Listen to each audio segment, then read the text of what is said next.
वो हमारे इदारा उलूम असरिया में इब्तिदान मौलाना मोहम्मद अब्दू साहब रहमतुल्लाह अलैह तो तशरीफ़ लाते थे हफ्ते के बाद 2 दिन के लिए। उस वक़्त वो काढ़ा होते थे, वो काढ़ा से तशरीफ़ लाते थे, फिर यहीं आ गए तो अकेले मौलाना होते थे हमारे मौलाना अब्दुल्ला साहब रहमतुल्लाह अलैह। तो उनका भी 100 काम होते थे, दम करना, दुआएं करनी, बच्चों को, बड़ों को, बूढ़ों को, बीमारों को, और बरकत के लिए भी लोग ले जाते उनको अपने घर में। तो नागे हो जाते हमारे। तो मेरे साथी कहते यार अब दसो आज सबक नहीं होया, आज सबक नहीं होया, नागा हो गया। तो मैंने कहना अल्हम्दुलिल्लाह आज ज़्यादा पढ़ लिया है, कल से सबक से हमने ज़्यादा पढ़ लिया है। और जहाँ सबक होया नहीं तू की पढ़ लिया, लेकिन वो अपना अपना एक शौक़ होता है, ज़ौक़ होता है। कहने का मतलब ये है कि आप अब इस सतह पर हैं कि आपको फुर्सत का दिन आपका ज़्यादा मसरूफ़ दिन होना चाहिए।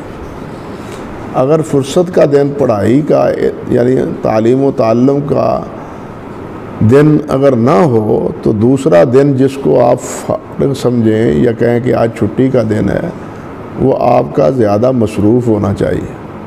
मैं घर जाता लियाकतपुर छुट्टी लेके हफ्ते 10 दिन के लिए, तो भाई मेरा मुझसे किताब छीन लेता, ये क्या क्या करते हो तुम, यहाँ आके भी पढ़ते हो, वहाँ जो पढ़ते हो यहाँ आराम किया करो, रेस्ट किया करो। मैंने कहा नहीं भाई ये नहीं हो सकता।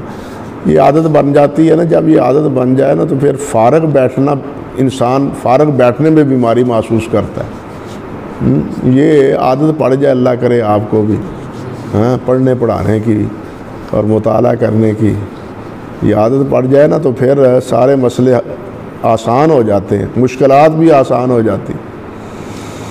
अल्लाह अकबर कबीरा, अल्लाह अकबर कबीरा। कहने का मतलब ये है कि आपके जो है ना मसरूफ़ियात और आपका ताल्लुक़ वो सिर्फ़ उस्ताद से नहीं है। अब किताब ही आपकी उस्ताद है, किताब से ही आपने फ़ायदा उठाना है, उसको ही समझना है और उसको ही आगे समझाने की प्रैक्टिस करनी है।